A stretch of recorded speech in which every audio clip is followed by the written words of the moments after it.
Leadership Matters conversation. My name's Diana Belfon, and I'd like to welcome you to the session where we'll be discussing and celebrating LGBTQ History Month 2023. Now, the theme of today's session is embracing and celebrating our uniqueness. And we have two fabulous speakers for you this afternoon. The facilitators for today will be myself, accompanied by my colleague, Anne Linsell, who is our lead on organisational development within the system. But before we start the session today, I would just like to run through with you just a few housekeeping. We'd like to encourage you to leave your cameras on. It's always really good to see those smiling faces out there. Additionally, it's good for our speakers to see their audience. You will have noticed that your microphones have been muted, and there's a good reason for that. We'd like to blot out all disturbing noise in the background because we will be recording this event.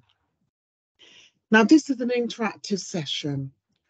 We would like to hear what you've got to say, so we welcome any questions that you may have.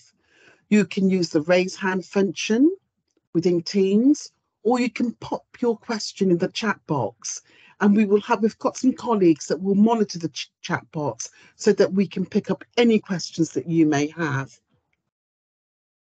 I'd like to remind everybody that this is a Leadership Matters conversation, and we are respectful of our colleagues on the call today. So this is just a gentle reminder that be respectful and courteous, please, to everyone on the call today. We will be recording the session, as I mentioned earlier, so that our colleagues who couldn't join us today will be able to go on the website and watch this session on demand. And finally, should we have any colleagues amongst us that are hard of hearing, just like myself, please note that we are encouraging you to turn on the transcription. And you can do that at the top of Teams, at the top of the screen, you will see 3 dots. If you click the 3 dots, you'll be able to turn on the transcription. So without further ado, I'd like to introduce you to Andrew Hammond from Integrated Care Northamptonshire. Now, Andrew is one of our board members for Integrated Care Northamptonshire. So I'd like to hand you over to Andrew, who will now chair this wonderful session. Thank you very much. Thank you very much, Diana. As it says, my name is Andrew Hammond. I'm a non-exec director and deputy chair of Northamptonshire Integrated Care Board. It's a real privilege to be asked here today to chair this Leadership Matters conversation celebrating LGBTQ+ History Month. I'm a firm believer that everybody has the right to be themselves, and uniqueness should be celebrated, because when we're ourselves, we're happier, and when we're happier, we're more productive. I think we've still got a long way to go to reach a truly inclusive culture, but I know that the honest and inspiring journeys that will be shared today will help us towards that ultimate goal. A little bit about me, as well as my NHS non-exec role, I'm also chief executive of a training charity called Instructus. One of our key products is the Springboard Development Programmes, which have EDI firmly at their foundations. Before this, I had a corporate career, moving from advertising to be managing director of Royal Mail Stamps business. I still have great pride when I walk past a gold postbox from the 2012 Olympics, which is one of my claims to fame. But my first role was back in the early 90s, was as co-founder of an organisation called Red Ribbon International, bringing the Red Ribbon to the UK to help drive awareness of HIV. And when I reflect back on the stigma of the 1990s, I'm really heartened that progress has been made, as I still feel that we're on a journey towards inclusion rather than at the destination. But that's enough about me. We're really lucky today to be joined by Belle Rose-Cotton, who's currently the Data Protection Officer with West Northamptonshire Council.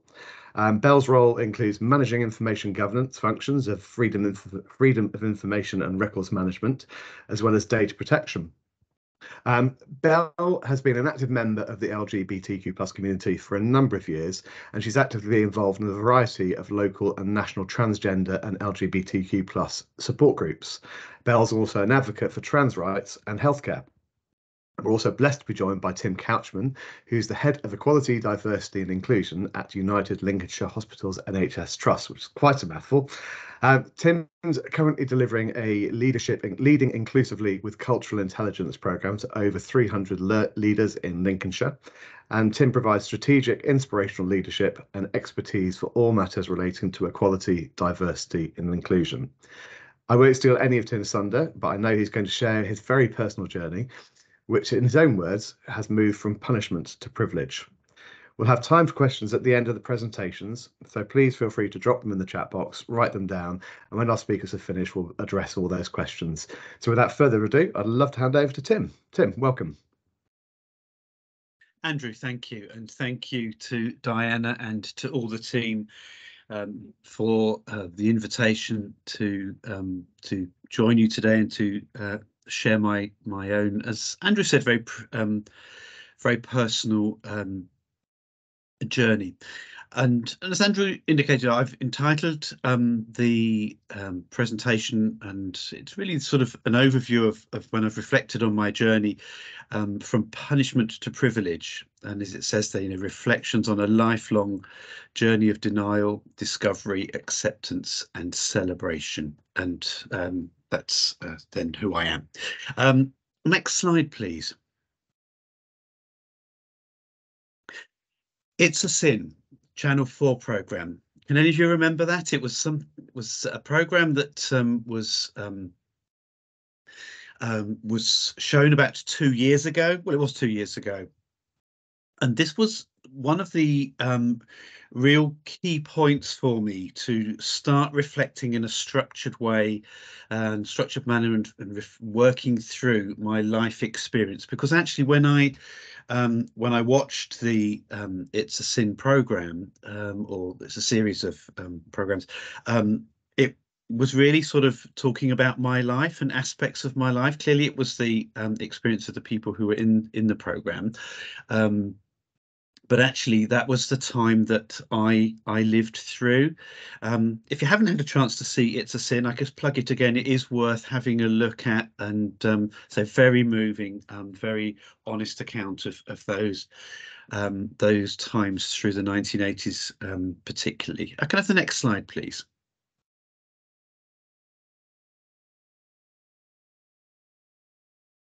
So if you just click for me, growing up in rural East Kent in the 1970s to early 1980s. So some people are very kind to me. I'm older than I look. I'm actually nearly 60. So I was born in the 60s, but grew up in the 1970s and early 1980s. In East Kent, in a little village, and there's some snapshots there. If you go to the picture bottom row middle, that's our big house that I grew up in. But also one of the things was in part of my forming of my in my life was very much, that I was brought up in a very religious and a very strict religious background. That's the Baptist chapel that we grew up in. And if you look at the picture bottom left, that's the silver band. And that silver band was founded by my mother and my father and is still running to this day. And although, in one sense, my childhood was incredibly happy. There was no aggressive preaching against the gays during my upbringing. That came later. But there was an underlying message that that being gay was wrong, being different was wrong, and that further the messages were, if you've got issues like this, give yourself to God and straighten yourself out. And that was an underlying message, but it was not in my face, but there was that underlying kind of current that this is wrong. And of course, at that time, I was very early age that I realized I was different, particularly when I went into my teens. So very, very difficult time for me. Can I have the next slide, please? It's a Sin, realizing I was different. If you could just click, yeah. So you'll see the picture there bottom right, that's me, second from the right, with my brother, who was on the left-hand side, and my three cousins sat in the back garden. That'll probably be around late 1960s, early 19s, no, probably, yes, late 1960s. So although I had great parents, sadly their marriage failed, and as my parents used to say, because they became incredibly good friends for the rest of their lives, we were amazing friends, but hopeless lovers. And that also was very much frowned upon in the church, and that did alienate us slightly as a family, because actually marriages in our religious tradition were not expected to fail. And my village primary schooling was very happy indeed. And then at plus 11 plus, and went to Dover Grammar School for Boys. And that's where I really knew I was different. That's where the bullying started, the name calling. It was very lonely at times. And then from a religious context, there were some anxious prayers, many tears.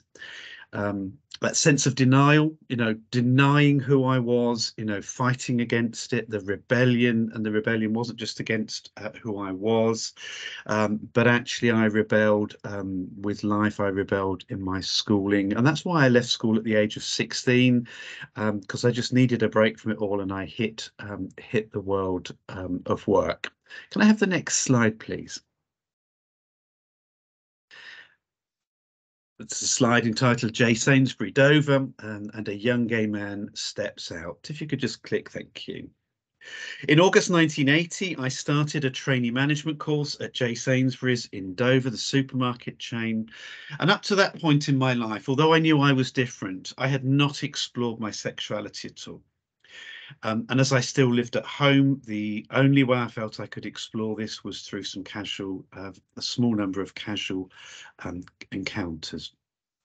After each of these three encounters between 1980 and 1982, I came home feeling dirty, that it was wrong. That messaging from the religious context really sat deep, that actually this was wrong. How I was not right, and it was wrong. Apologies. And then HIV/AIDS hit the world. Can I have the next slide, please? This is a slide entitled "There's a New Sexual Disease and It Kills You." It started with a scare. Is it safe to share the phone? Hey, you, that's my mug. Can you leave that? I don't want you using my mug. What about the toilet seat? That's when we started putting toilet paper over toilet seats, just so she didn't want any contact where somebody else had been. Is it safe to kiss? Sex is really, really risky, But then we soon had this, and then on the picture there's some things taken from the tabloids, gays in fear. Britain threatened by gay virus plague. My doomed gay plague. I'd shoot my son if he had AIDS, says Vicar. Some of you will remember this, these times very vividly. Can I have the next slide, please? This is a slide titled "A New Start in Germany." One of the things that I was really, really good at school was German. And although we lived very, very close to France, we were one of those schools that had a pilot project that had 4 streams in the school. One stream was able to learn German as a second language. The other 3 streams learned French, and I learned German. And through the contacts that I had in school exchange trips, I really developed good relationships with the people that I stayed with and the school that we partnered with in Germany. And then as an 18-year-old, and after I left school, I kept up those contacts. And as an 18-year-old, I was offered an opportunity of a lifetime. I was offered the opportunity to work for a small electronics company. If you see the pictures, that's the picture in the middle, the little bunker type building. And that was a company called Antonik GmbH. From 1982 to 1985, and it was absolutely the making of me. And then from 1985, I moved to Continental AG, which some of you may have heard of Continental Tires. That was where I worked in their head office. And as I say there, professionally, these years were the making of me. Absolutely one of the best things I ever did in my life. Opportunity to live and work abroad. I loved it. And I still am a fluent German speaker and have very many good friends and contacts in Germany. But personally, I was still lost, confused and frightened. I became celibate and I rejoined the church over in Germany. And in those days, it was East Germany and West Germany. I lived through the reunification of Germany later in the 1980s. Can I have the next slide, please?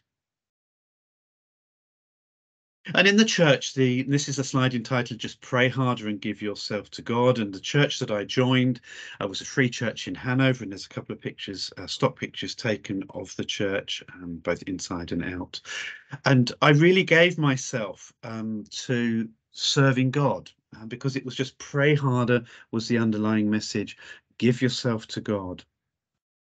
I was prayer group leader in the church. I led the church outreach cafe, which was doing outreach work to the homeless. And I was also attached to the church was a Christian drug rehabilitation centre. Because back in the day in Germany, one of the messages was that if you didn't want to go to prison because you had a drug problem, then submit to going to a rehabilitation centre. And of course, people chose that. And I was a volunteer working in the church very actively. So, and in one sense, you know, some days when I was working in the rehabilitations, I'd go out to work. I'd be up at 6 o'clock in the morning, and I wouldn't get to bed until midnight. You know, so committed was I to not only working to keep myself, but actually then going straight from work to work in the church, in the cafe or the rehabilitation centre. You know, so I really did, you know, do everything that was expected of me to try, you know, to try and straighten myself out, to do the right things by giving myself to God. And then the messages that were coming through were get married to straighten yourself out. And then if you're really serious, get ordained to try and straighten yourself out if you're really serious about giving yourself to God. Can I have the next slide, please? This is the slide entitled Surviving Conversion Therapy. I remember sort of, you know, being preached at from the pulpit, you know, by the preacher, you know, do you masturbate? It's a sin. You know, pre-marriage counselling classes, we were actually asked, are you both virgin? It was very intrusive. And after the first year of marriage, and I'll talk about my marriage to Christina briefly in a few moments, you know, after the first year of marriage, and when we went to not only did we have pre-marriage counselling classes, but after we married at a very, very large church, over 1,000 people, everybody who married in that year had to attend post-marriage courses. And there were about 15 couples that married in the church in that year. And we were the only couple after year one of marriage, you know, who were not pregnant. Is everything okay with you guys? The pressure dynamics in corporate worship services to seek one-to-one prayer, the laying on of hands, seeking God's help with difficulties. And I even went to the minister of the church for one-to-one counselling, and that included casting out of demons to try to straighten myself out. And any individuals caught transgressing were literally required to confess in front of the whole church. And that was for any kind of sexual impropriety, whether people were gay or whether they were straight. And that actually meant, and I remember very vividly experiencing, you know, people being paraded in front of the church, over 1,000 people, begging for forgiveness. And if you refused to do that, you would be cast out of the church. That was, you know, the context. You know, so I am a survivor of conversion therapy through a religious organisation. Can I have the next slide, please? This is the slide entitled The Married Years 1987 to the year 2000. And I want to frame this because actually this topic can be incredibly sensitive for gay people who have entered a heterosexual marriage, and also for their ex-spouses. But also to frame it, there are lots of people of my kind of age who did get married when they probably realised that it wasn't the right thing to do. So I think it's really, really important to just clear up a few things. So did I love Christina? Yes. Yes, and you see that's in capital letters, and I still do. Did I take my marriage vows seriously? Yes, I did. Put that in the context of a lifelong, up until that point, of being fed, give yourself to God to straighten yourself out if you're really serious. I absolutely took my marriage vows seriously. Did I believe the marriage could work? Yes, I did. But should I have married Christina? With hindsight, no. Do I have any regrets about being married? Yes, but only one, and that is that I hurt Christina. However, when I came out in the year 2000, she was my #1 ally and protector, and remains it. She has found happiness with a new partner. I think she's planning to get married this year, and we remain great friends. She was German, so when our marriage ended, she did return back to Germany. Can I have the next slide, please? And this is a slide entitled Ordination Training 1991 to 1996. As I've said to you and shared with you, there was a progression of the expectation to give yourself to God, to do the right thing, to try and straighten yourself out. If you're really serious about this, and if you do the right thing, God will bless you and make you straight. And all those messages, the casting out of demons, and the offers of prayer support, and all of those things that went along with it. And one of the next stages was to actually go to ordination training. And although I was fluent in German, I really, when it went to degree studies for theology, I really felt the need that I wanted to study in my mother tongue. So we left Germany in 1991, and I started ordination training at Spurgeon's College in London, which is one of the main seminaries for the people training for the Baptist ministry, or other free church ministry as well. Ordination training seemed to me like the next logical step, and doing the right thing to straighten myself out. I excelled academically, but increasingly I found myself at odds theologically. Very uncomfortable moments in pastoral studies, gay feelings and thoughts that just simply would not go away. Put a picture there of the front of the Daily Star. AIDS kills the King of Rock, Freddie Mercury. Do you remember that news? I remember exactly where I was. I was sat in the barber's in South Norwood, waiting to have my hair cut when I read that, and it really shocked me, because I was a great fan of Queen and remain so today. Can I have the next slide, please?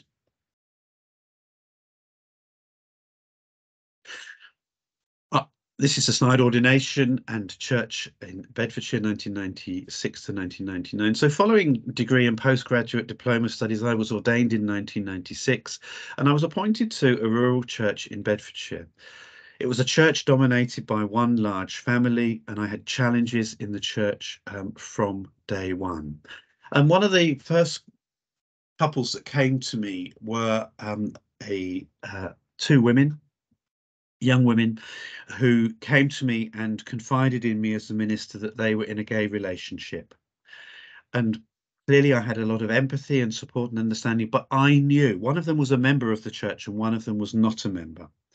And I knew that the only way that I could support them was to advise the woman who was a member of the church to leave the church. And I had to say to her, if it came out that you were gay in this church, they would hound you out of the church. And it pained me. And that was one of the first conversations I had when I joined that church. And personally, I became increasingly unhappy in realizing that I had made a mistake. The church was being dominated by the family. I was at odds with where the church was wanting to go. Cracks became evident, were becoming increasingly evident in my marriage to Christina. But NHS chaplaincy came to the rescue, because the church was so difficult and so nasty at times. I actually volunteered in the local Bedford hospital, in the local NHS hospital. And even from those early days, the senior chaplain at the time said, "Tim, you make a cracking good a cracking good chaplain. Why don't you consider that when you've finished your 3 years probationary period or curacy? We call it probationary period in the Baptist Church. Why don't you think of going into the NHS? And that's exactly what I did. Can I have the next slide, please? So I was appointed to the chaplaincy team in the Hull and East Yorkshire Hospitals NHS Trust. Christina and I knew our marriage was over, but as a couple we valued our privacy, and it was important to end our marriage privately and with dignity, and being away from the parish and the church setting allowed us to do this. We parted company in 2000. However, as I say, I joined the chaplaincy team in 1999, and one of the first things that I found out was that my senior chaplain was a homophobe. I was appointed to the Royal Hull Hospitals, and there was also an East Yorkshire Hospitals.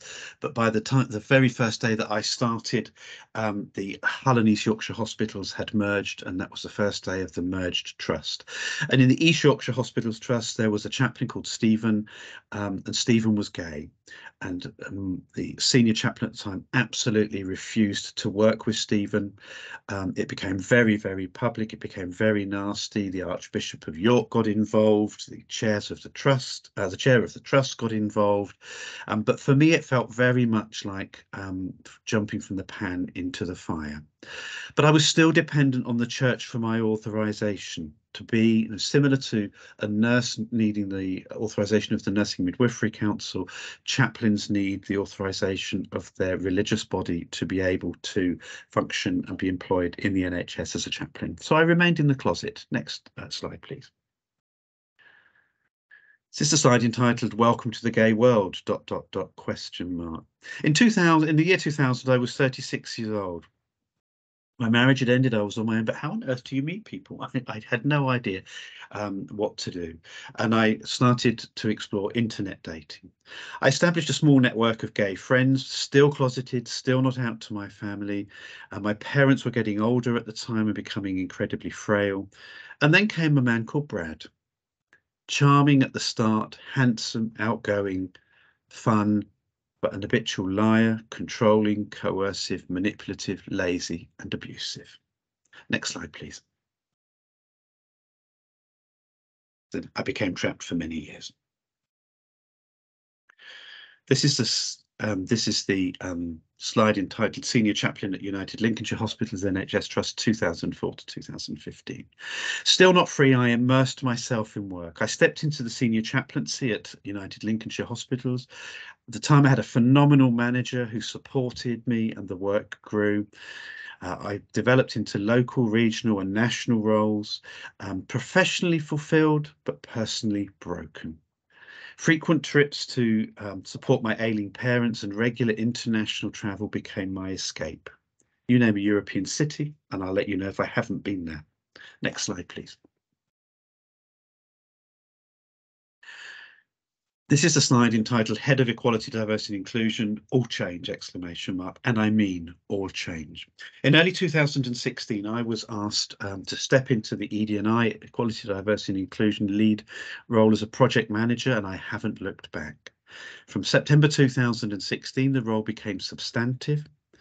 I've been able to develop to the same local, regional and national networks as I had previously in chaplaincy. My journey meant that I needed to leave the church. I realised for me personally that through all of that I'd experienced, I no longer needed the church for authorisation. But actually the thing that personally I realised is that organised religion was not part of my present or my future. And most importantly, I found the strength to end the toxic relationship that I had become trapped in. Next slide, please.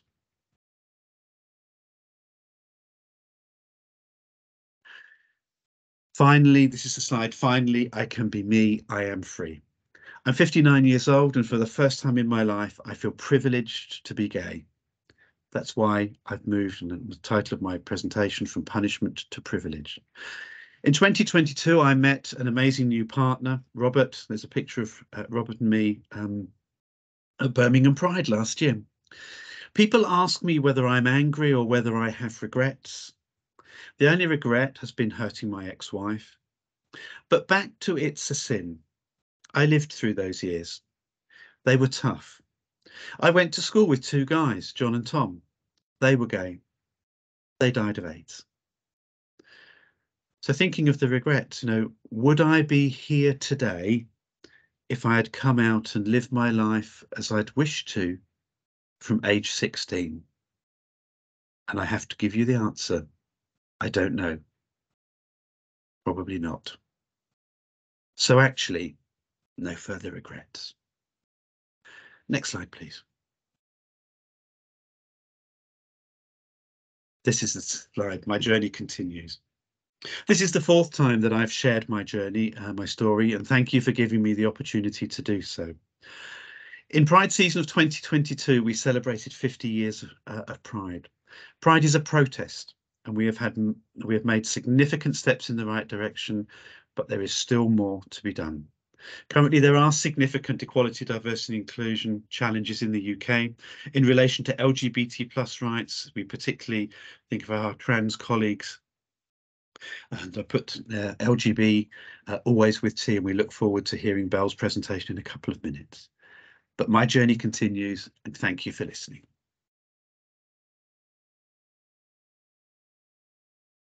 Thank you so much, Tim. I think you can sense by the reactions that are coming through just how much people have valued that. Your honesty, it's been very moving. I think we're going to wait for questions until Belle spoke, and then we can have all the questions at the end. So with no further ado, I'd like to welcome Belle. Thank you very much, Andrew, and thank you, Tim. What an inspiring story. Yes, I remember those AIDS days.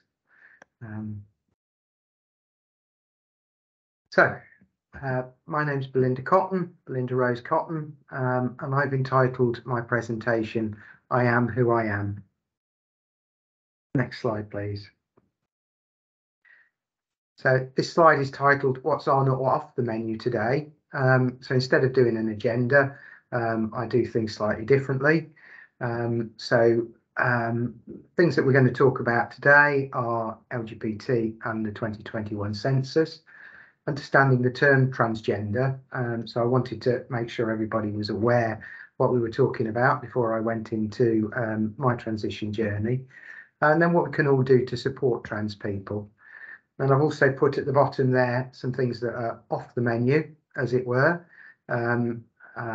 close to my heart, and data protection, GDPR Article 9 and the special category data, health, religion, that kind of thing. We won't be talking about here. And also anything to do with the Human Rights Act, so right to respect for my private and family life and correspondence, and that of everybody else on the call.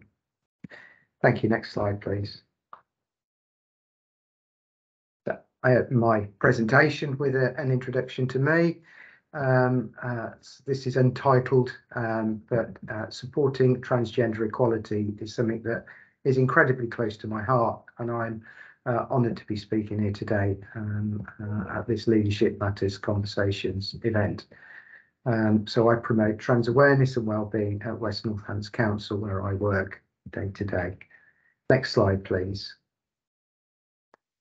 Thought many of you might not be that familiar with some of the transgender symbols and our flag. So I'd start off with that.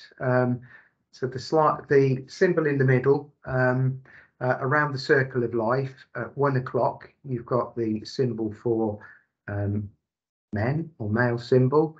At 6 o'clock is the female symbol. And then at 11 o'clock is the transgender symbol. A unification of male and female gendered symbols. And then in the background,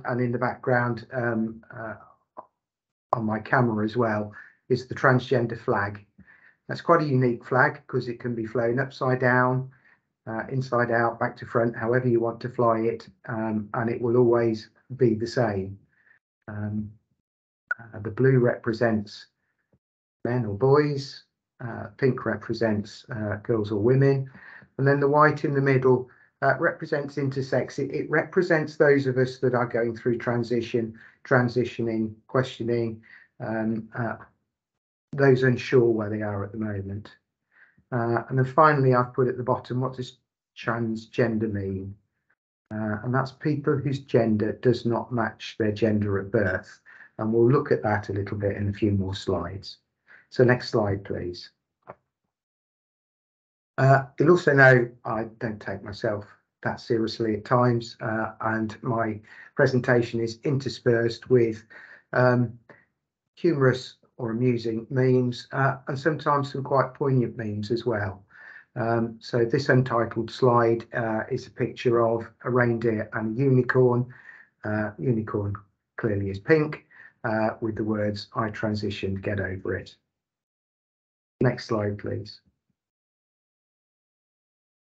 So I wanted to look a couple of slides here on the census. And if you remember back to 2021, the UK introduced two new questions to the census. The first one was on your gender identity and whether those who were responding thought that their gender matched their gender on their birth certificate. Interestingly, 0.5% or 262,000 people answered this question in the positive and said no, it wasn't. Of those, 48,000 said they identified as trans female, and 48,000 said they identified as trans masculine.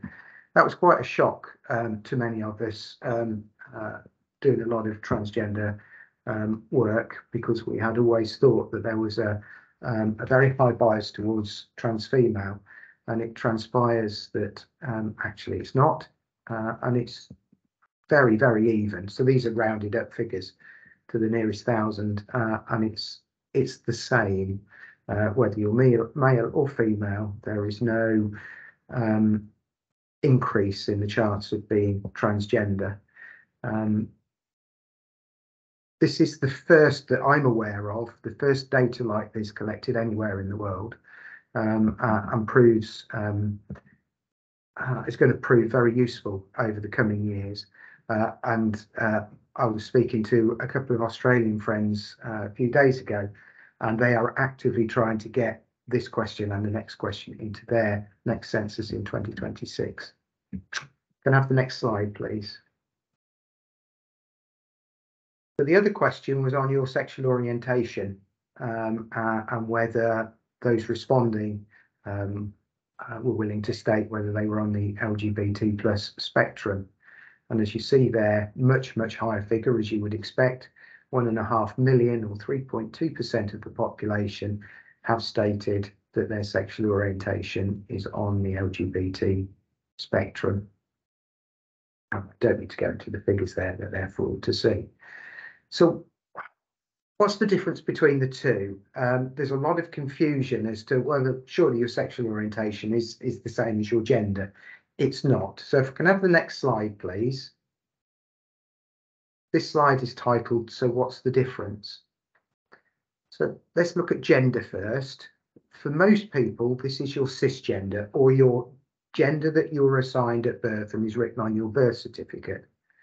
However, for transgender people, there is a deep sense that this is wrong, that they feel that they are female in a man's body or a man in a female's body. Medically, this is called gender dysphoria, or more commonly now, gender incongruence, and it's actually on the medical health spectrum. Whereas sexual orientation is a person's emotional, physical, romantic, or sexual attraction to another person. For most people, this is a heterosexual attraction, and they are attracted to the opposite sex to them. But for LGB people, this can be to the same or either gender. Okay. But a transgender person's sexual orientation can be in that spectrum.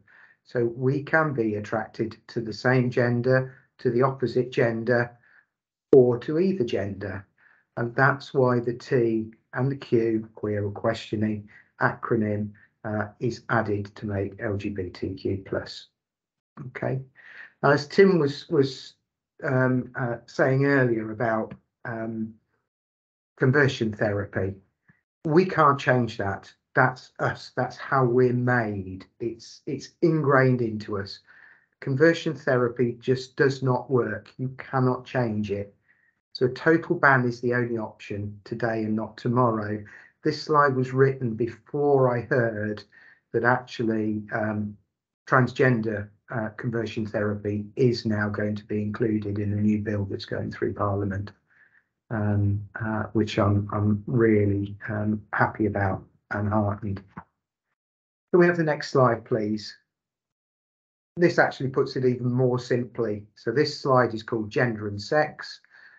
Gender is who you go to bed as, and sex is who you go to bed with. I can't find another way to put it any more simply than that.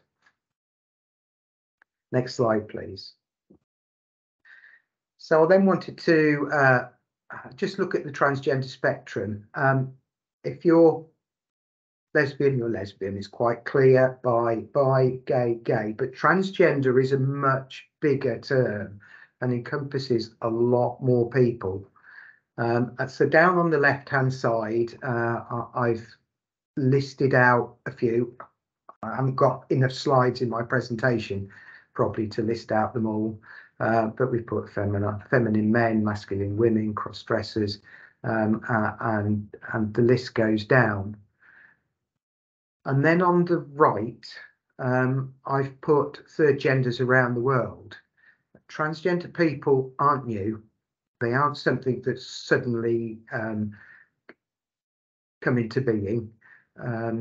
Transgender people have been around for thousands and thousands of years. Indeed, the ancient the ancient Egyptians, recognised transgenderism, and the Sikhets. You will probably have seen the two men in Egyptian skirts walking across hand in hand as a hieroglyph, and then running right the way down through around the world.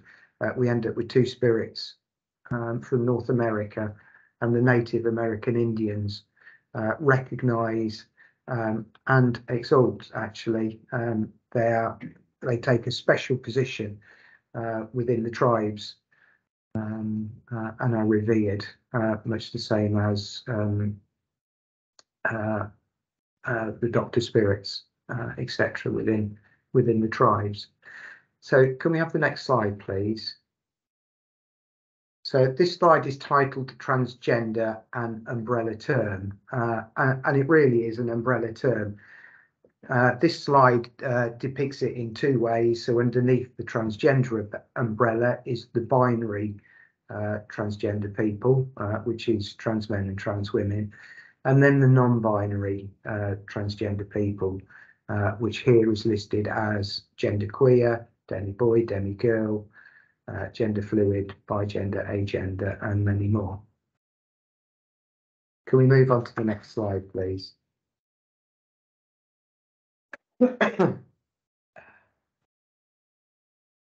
Probably quite a difficult thing to explain to people. I've tried with this illustration here. So this slide is titled Gender Dysphoria.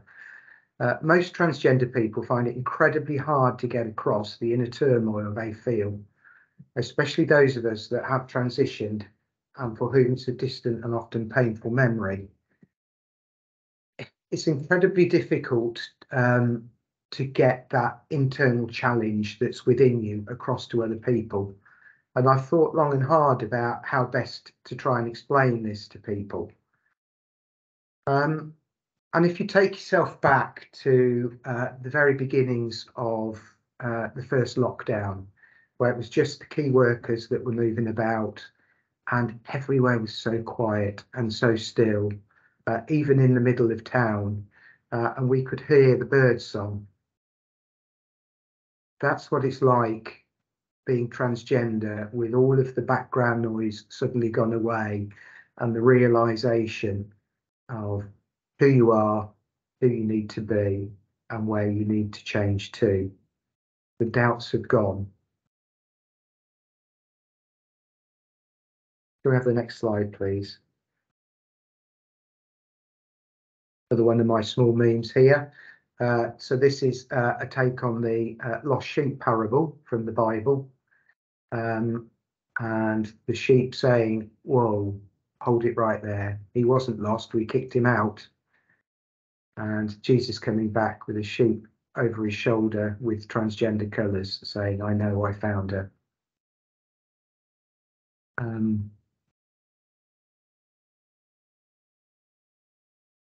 When we realise who we are and what we are, it's just like that. We've found ourselves. Can I have the next slide, please? This slide is titled Reflections. Many of us can remember looking in the mirror when we were younger and being unhappy with the image that we saw staring back at us. And I remember very vividly, when we get to the next slide, you'll see a picture of me on the very first day, and I looked in the mirror and I cried. That's a picture of me further down the road, but yeah, so if we can have the next slide, please. Oh no, slide after. Forgetting the order of this presentation. No, backwards one. Yes, that's the slide. But can we go back 2 slides then, and I'll cover the bits we've just missed. Thank you. So this slide is titled Transitioning, and I'm going to go through a little bit of my journey now. It's impossible to convey the inner strength and inner belief required to change gender. The fear of rejection can be overwhelming, and it remains a massive constant barrier to progressing. That's the thing that stopped me coming out and saying to people, look, this is really me, that person that you've known for the last 50 plus years. Well, it sort of was me, but it's not me. There's a very real possibility of losing family, friends and colleagues, and a number of my friends that I know have experienced one or all of those during their journey. That's quite heartbreaking in 2023. The media and press coverage of transgender people at times verges on hate speech, adding to worries of coming out, and that's very real. Some of the stories that you read about and hear about allegedly about transgender people is quite frightening, scary, and in the main downright lies. Then there are the TERFs. I won't go into what I think about the TERFs. Trans exclusionary radical feminists is the full acronym, and they're very vocal and often poisonous one-sided arguments about women's safe spaces and rights, particularly about toilet space. I haven't gone any further on this presentation about that. That's something that I can talk to people outside of here if they wanted to. So in short, it's not fun, it's not easy, and it's not a fad being transgender. It is an inner feeling that you are in the wrong body and you are owning up to the rest of the world so that you can continue the rest of your life as you feel you should have been from birth. Being your authentic self is how we call it amongst ourselves, and it is life-changing and life-affirming. And as the cartoon there at the side shows, it takes courage to grow up and be who you really are. Next slide, please. I'm going to skip through the first 46 years of my life. This slide is titled 0 to 46. And I've listed out a number of words and phrases that I think almost every trans person will empathise with, will understand, and will have gone through. Some of my earliest memories are dressing in my sister's clothes. Questioning as a teenager. Yes, my parents did take me off to see the local shrink. It scared the bejesus out of me. I went into my shell for the next 30 years. I tried to live life as a male-born person should live their life. I too got married, was married for 24 years. I wouldn't have missed that for the world. I've got my 2 children that are by my side. But had it been in this day and age, with the information that's available through the internet, etc., would I have done that? Probably not. Would I have still been here had I changed when I was 16 or 17? I think my answer is exactly the same as Tim's. Probably not. So it saved me. You go through periods of denial. You go through hiding it from your family, from your friends, from your work colleagues. You try and fit in.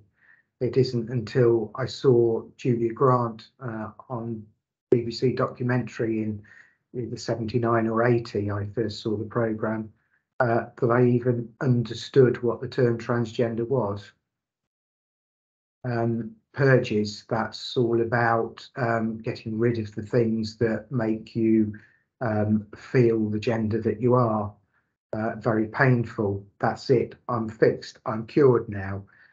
6 months later, you're buying another skirt or whatever it might happen to be. You grab those opportunities to dress because it's the only way that you can express yourself. I think there aren't many transgender people who weren't originally a cross-dresser, trying to find out and explore who they were and who they are. Grabbed weekends away if you're lucky enough. It's one of the things with the Beaumont group, and the Beaumont Society was all about going away on a golfing weekend. It goes back a long way. Internet and social media was a godsend. It enabled me and a large number of my friends to explore, to realise that we weren't alone, that we weren't a freak of nature, that there wasn't anything wrong with how we were. We needed to do something about it. Realisation that you're not alone. And the small mean that I've got there to the right, I know that I'm a girl since the age of 5. Even if I was declared a boy at birth. Next slide, please. So now we come on to actual transitioning. So my marriage broke up in early March 2013, and very quickly I started to explore who I was and whether the life that I had led up to that point was the life that I wanted to carry on living. And this is the first girl that I met in real life, who helped me do the makeup that I've got there. It's the first time I'd ever put makeup on in my life. She let me borrow one of her wigs, and I looked into the mirror and I burst into tears. I couldn't believe that at long last, the person that I thought I had been all my life was looking back at me. Probably the most emotional day of my life, other than when my 2 children were born. Next slide, please.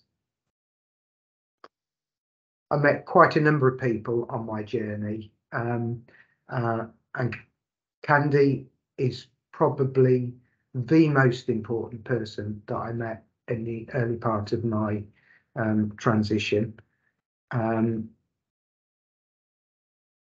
We got up to so many things together. She was the life and soul wherever she went, and I think it was my privilege to go around with her rather than her privilege to go around with me. And we became almost inseparable and really, really good friends. And the next slide is entitled CBB Final Celebrity Big Brother Final, January 2014. I won tickets to go as VIP guests.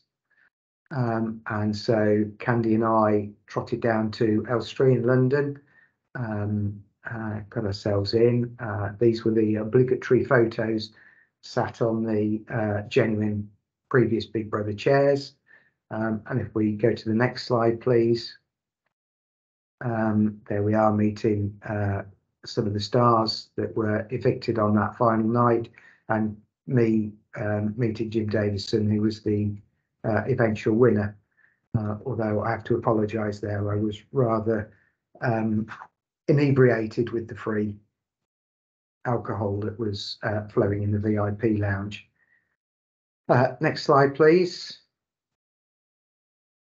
This one's called Tranny Academy. This was run by a drag queen called Dusty O, real name David Hodge, who I am still friends with on Facebook, and he's got an excellent life book out at the moment that explains some of the Tranny Academy. This was in essence a forerunner of RuPaul's Drag Race. It was being run in a Soho club called Madame Jojo's way before RuPaul's Drag Race even existed. 2014 was the final year, and Candy was one of the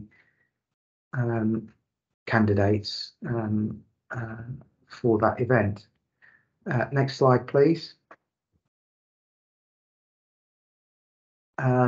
I then went and had my first of many weekends up in Blackpool.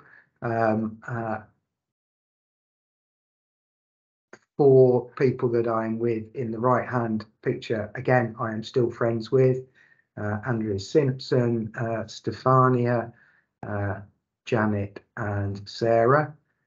Met those on my first night up in Blackpool.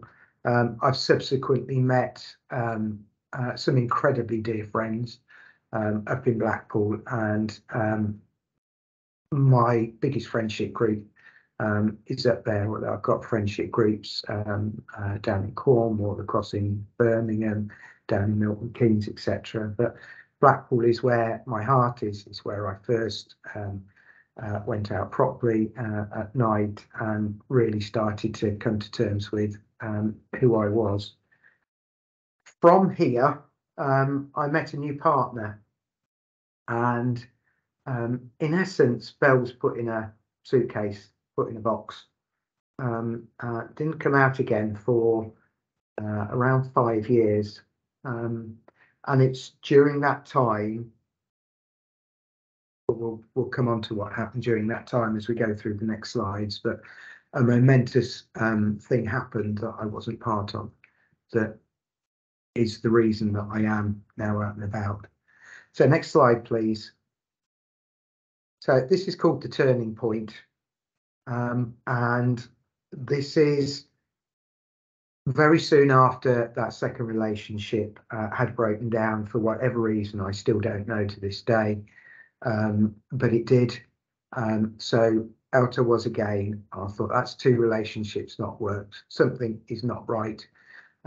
I need to further explore Belle and actually find out whether that is my true path and whether that's who I am.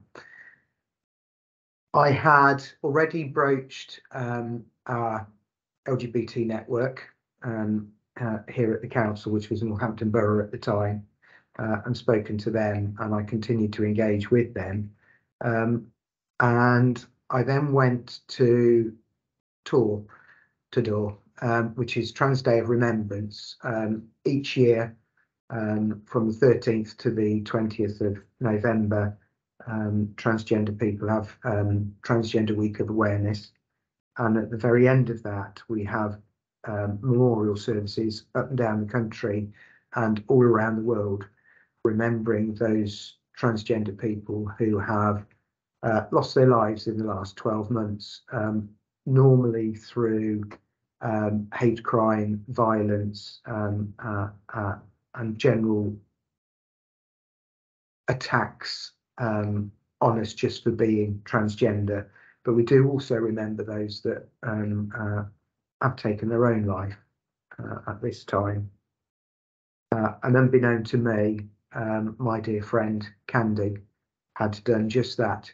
She had taken her own life barely 15-18 months before, and I became racked with guilt, and it took me on a downward spiral that is the closest I think I'd ever come to taking my own life and not being here anymore.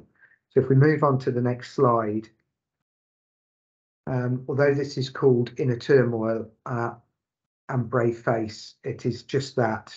You can't see from these three pictures the state that I was in at the time.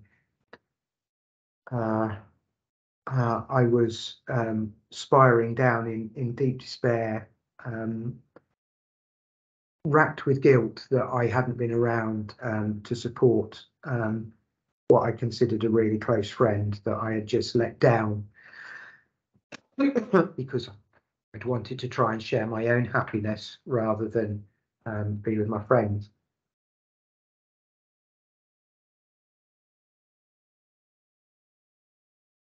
So I started to look at where I could refocus my life,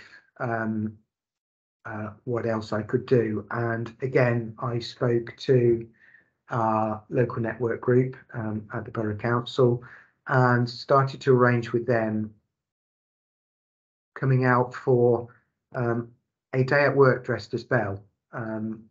So there's another day within the transgender calendar that's called Trans Day of Visibility. It's on the 31st of March each year.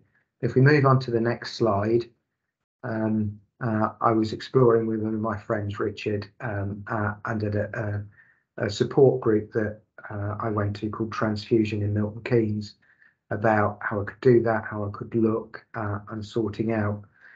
But then, as you'll know, lockdown happened on the 21st of March, and I was planned for my first day in work on the 31st of March, which fell by the wayside. Wasn't able to do it because none of us were in work. We were all working from home. So if we move on to the next slide, please. This one's called Lockdown, and I began to build a wardrobe. I began to explore what worked, what didn't work. Some of those work as outfits, some of them don't. I started to try and, where am I in this world? And I got to the point in mid-May where I was dressing for work every single day at home, and I decided that at our weekly team meeting on Monday morning, I was just going to turn up as Belle. Now, I had already spoken before lockdown with my manager, so she knew, but I hadn't pre-warned anybody that I was going to do what I was going to do on that team meeting. So there I was, presented as Belle, and strangely, nobody really said a thing. We just had the team meeting. And then afterwards, I was flooded by emails from all of the rest of the team members. And about 2 hours later, I took a call from my manager, who said that was really, really good. I've had a lot of emails supporting you and what you did. However, I wish you'd told me that you were going to do what you were going to do. But could I do it again next Monday and explain more fully to everybody? Which I duly did, and then started to attend most meetings and most things online as Belle. I did just turned up at a managers session later on in the year. So a lot of the other managers, so we're keeping ourselves to our own teams really online, etc. So I turned up at one of the managers meetings and had very much the same response. I did a presentation on data breaches actually, which just went amazingly well, and then was snowballed with emails of congratulations and support afterwards. And that gave me the encouragement that actually I was on the right path, that I could be who I wanted to be and I could make a go of it. So if we go to the next slide, this is titled 24th of June 2020. This is my first actual day in work. I went and got my badge and just said hello to a few people who were in and around. I think you can probably tell, those of you that know me now and looking at these pictures, you can tell actually how thin I was at the time, quite ill and poorly. Move on to the next slide, please. There's a photo set that I did with a friend at Castle Ashby Gardens, just wandering around and being able to get back out after lockdown. Next slide. So this is where I now go in Blackpool when I stay. This is called the Dragonfly Hotel. It's run by two very dear friends, Paul and Scarlett. And it's here that I have met a lot of my closest friends now. Strangely, most of them are called Sarah, but that just seems to be how life is. It's a very common transgender name. So if you move on to the next slide, which is untitled, but this is just a few of my friends and me out and about in Blackpool. And that's my life now. I party when I can, I work when I have to, and I meet friends and do what I want to do when I want to do it. There's one final slide with pictures, and that's me with one of the support groups that I belong to. Again, it's untitled, but this is the Transpirational Support Group. Probably one of the best trans support groups, if not the best trans support group on Facebook. There are other equally brilliant support groups, and I'm privileged to be going away next month with a group called Safe Haven from down in Cornwall, and the work that they do to support trans down in Cornwall and Devon is just incredible, and I do anything I can to support them as well. I perhaps need to update this because I'm actually also a cover girl in, or calendar girl, should I say, in the 2023 calendar. Again for June, which I'm quite proud of because that's Pride Month. So if we move on to the next slide, I've titled this one Invisible Trans. So for 46 years of my life, I was an invisible trans person. Even then, when I started to find myself, it took another 7 years to find the courage to make the change in both my social and work environment. But I'm now a visible trans, raising awareness and acceptance through just being me. One of the points that I make to a lot of people is I look different, I'm wearing different clothes, but behind all of that, I've not changed. I'm still exactly the same person. If you come to me for some data protection advice, I will give you exactly the same piece of advice as I would have done 3 years ago, 5 years ago, 10 years ago. That hasn't changed. It's just the way I look, the way that I present, and my name. But how many more are there that can't, that won't, that aren't visible? That's a good question. I don't know the answer to that. If we go back to that third or fourth slide where we were looking at how many people had answered the gender question, 0.1% of those that answered were trans. That's 1 in 1,000.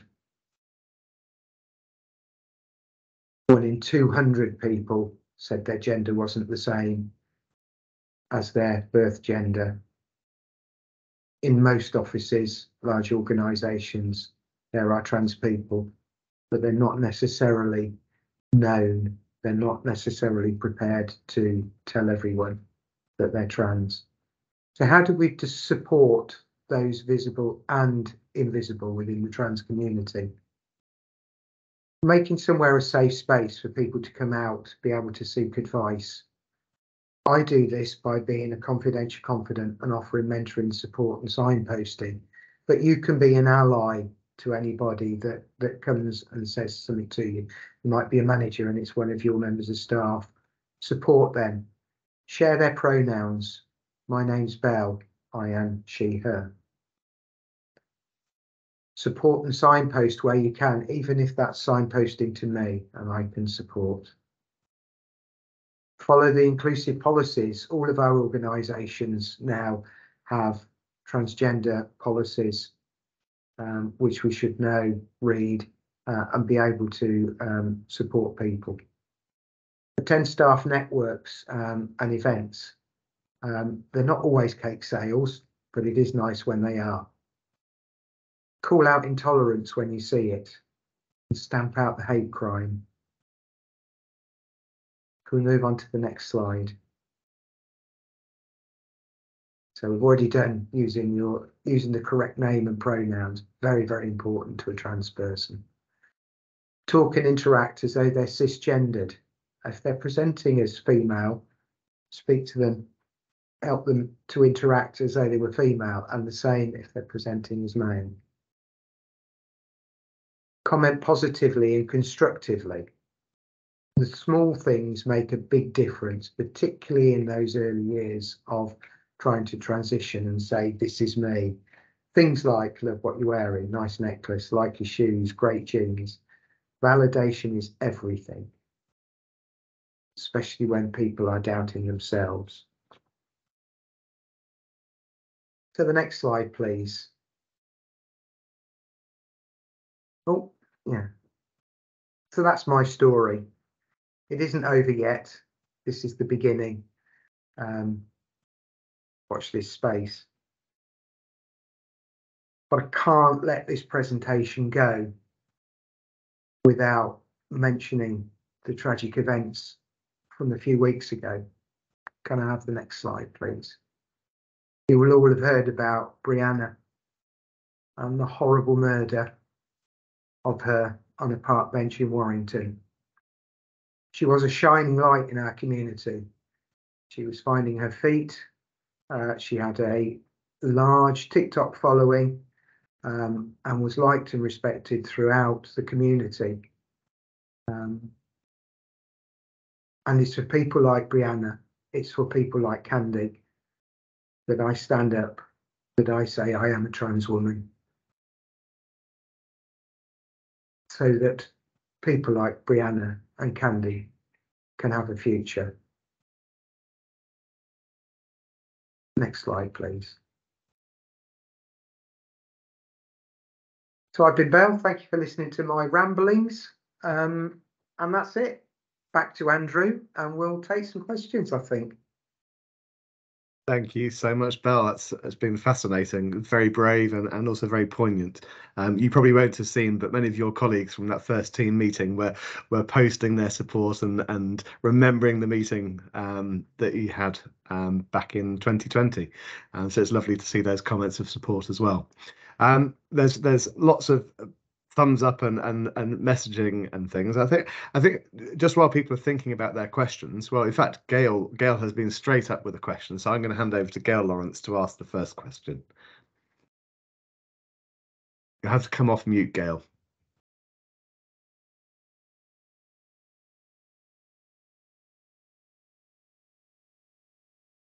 You should be able to unmute yourself now, Gail. I've enabled your microphone. Great, did it? Yeah.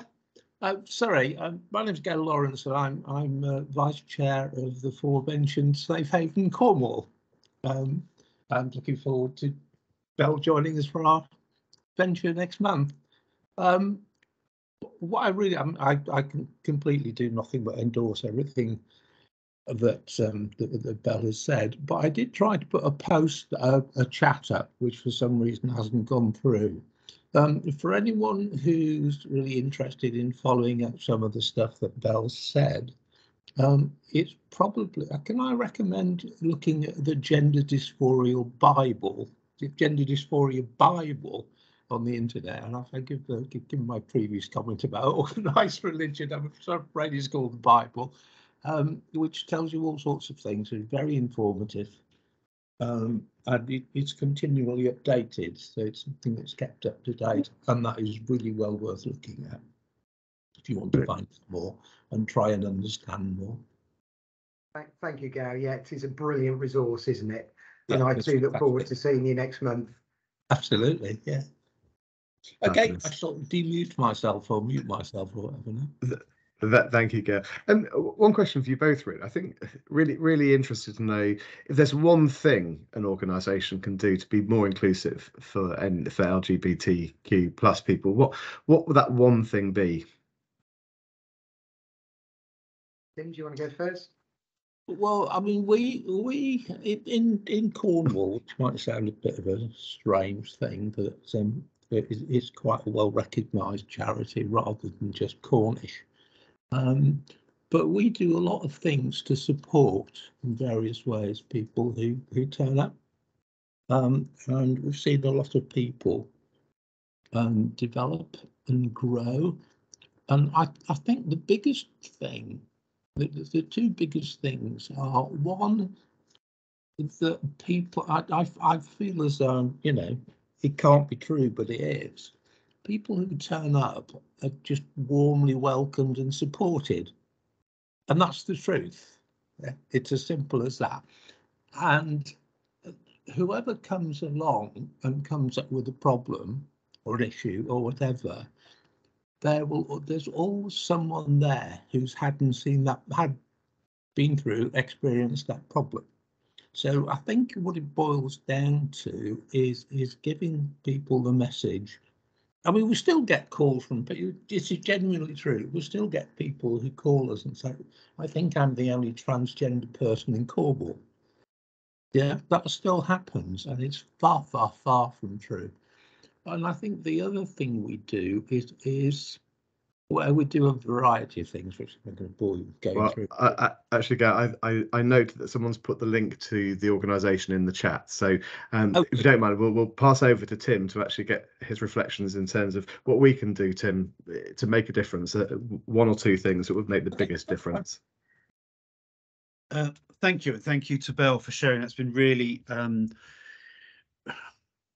very, I can't find the words, but it's just so powerful and thank you for sharing in the detail that you have your journey. But so thank you. But thinking about the things that we can do, I think there's two things that really stick to my mind. One is, I think at an exec and board level, there needs to be an understanding of the importance of this. And I would say that for the wider equality, diversity, inclusion agenda, that it's not just lip service. And two, and linked to that, is a proactive and structured commitment to staff networks to allow and facilitate and enable people to meet. That's probably the two higher level. It comes a lot more detailed after that, but I think, you know, that higher level understanding and commitment to this important work, and then the second level is around staff commitment to staff networks, and that would be for LGBTQ plus people. It might be that, depending on what the need is, that trans people choose, and all staff networks need to be self-determining, and each one of our staff networks has grown organically. That if a network believes, you know, it might be that outside of a wider network that trans people feel that there's absolute value in meeting as a group of trans people. And similarly, we have our Reach network for race, ethnicity and cultural heritage. So there's lots of networks. And linking the two, we have executive members of our board who are the exec sponsors, one for each of the networks. So I think there's the leadership and enabling people to meet and talk about what's important. What we do with that within an organisational context, if that makes sense. Brilliant, thank you. Belle, anything to add? No, I support both of those completely. I think the other thing that an organisation could do is put on some proper transgender training so that people are aware a lot more. So yes, I'm here to ask, and I do chat and talk to people around the organisation, but some formal training within the organisation is something that I think will help raise awareness and support. I'm focusing on the transgender area, of course, rather than LGBT. Brilliant. Well, I noticed someone said that we should encourage our other directors and chief execs to watch this. I'll take an action on that one, and I'll make sure all my colleagues on the board are signposted towards this recording and certainly conversations, because it's been enlightening just listening to you both. Louise, did you have your hand up and has it gone down, or would you like to ask your question? Handing over to Louise. No, sorry, hand up in error. Thank you. Oh, don't worry then. There was a question specifically for you, Belle, which was, it was asking, how does Northampton compare to Blackpool in terms of feeling safe? Good question. I feel safe in both areas. I've got friends who don't. Now, some of that can be down to your own internal fear. Some of it can be around the areas that you frequent. But Blackpool has done an awful lot to support the LGBT community. It's quite a progressive town anyway. The hen do's, the stag do's, etc. That go on at their help with that culture. Whereas within Northampton, we have just a couple of bars that are openly LGBT supportive. I tend to go around to most of them, don't seem to matter. But there is a trans community within Northampton that is very, very hidden. There aren't the people out and about in the town that potentially there could be. And I think part of that is because there aren't the places or the feeling of safety and inclusivity, despite the fact that we've got the university just down the road. Brilliant, thank you. And there's a question from Rashmikant. I hope that I pronounced your name right. Oh, hello. I am a Captain General Governor, and I'm also, myself, I'm a blind person with a guide dog owner. So I just wanted to have a view from Tim mentioned that race and ethnicity but similarly, people with disability have a similar kind of oppression. So how it is this been fed, and how it is that as a ICB, dealing as a holistic, because I've been to a number of your sessions, and you do with race and now race and, like LGBT gender, but I mean, again, with disability, and we got a wide range of disability, and we equally, have a concept oppression. So I just wondered how this is all, combined together. Thank you. I'm wondering if yeah, Tim. thank you for that question. I do speak as somebody who's visiting, even though it's virtually. I am based in Lincolnshire, so it might be that Diana might want to come in with what's specifically happening in Northamptonshire, but I can tell you that in Lincolnshire, you're absolutely right with what you say. We have a Maple network, and that was a name that our Maple network all our Maple networks in Lincolnshire have chosen to use, which is around mental and physical lived experience, which is about all issues, and a network for people who identify with people of having disability across the whole spectrum of what we know, and that's why it's physical and mental and physical lived experience, so all areas of disability. So you're 100% right. It's not just around LGBTQ plus and race, and there's a whole range of other areas. We have 5 networks in my trust in Lincolnshire, with a couple more in the pipeline. So it's about finding out from our people, where the need is and how we can best facilitate and support that. I hope that makes sense. Great. Is there anything you wanted to add, Diana? I just wanted to add that within integrated care Northamptonshire, we're not focusing on one protected characteristics. It's about embracing and celebrating all the protected characteristics. That's why we've been holding all different events to celebrate that. What we will be doing in the future, we will be fomenting a workforce EDI strategy across the whole of the integrated care Northamptonshire, so that we make sure that we also recognise the protected characteristics that need the support. And we know that within the NHS organisations already, and some of the councils and universities, all of our partners have staff networks within their own structures. But we're in talks at the moment with the senior leaders in Northamptonshire to put across Northamptonshire staff networks for those who want them and those who don't have access to them in their own organisations. So we're looking at race, we're looking at disability, we're looking at LGBTQ. and we're looking at also having an Equality Champions Network for our allies to support these protected characteristics as well. So there's lots of work going on in the background. So what I can say is just watch this space. Brilliant. Thank you, Diana. I'm very conscious that we're sort of 4 minutes to go to the 2 o'clock, and I know many people have got meetings to go to. So it just remains for me to do a great big thank you. It's been an absolutely fantastic session. Thank you both so much. There are so many messages of support and thanks that are going into the chat box, which I'm sure we'll be able to share with you both, because it's really inspiring for everybody. So thank you very, very much for an excellent session, and best wishes for the rest of your day, everyone. Thank you for joining us. Thank you. And thank you to everyone for coming today, and to Belle, to Tim and Andrew. We're going to be sending out a Slido, which is a feedback, what your opinion really matters, what your feedback to us help us to shape our future Leadership Matters conversation. The link to Slido is in the chat, but we will also be sending out the link when we send out the recording for this event. So please watch out for future events in the Leadership Matters comms that will be coming out. And if you've got any ideas of other subjects you would like us to facilitate for you on your behalf, please let us know. But once again, thank you all for attending and supporting, and we will speak again hopefully very soon. Thank you very much.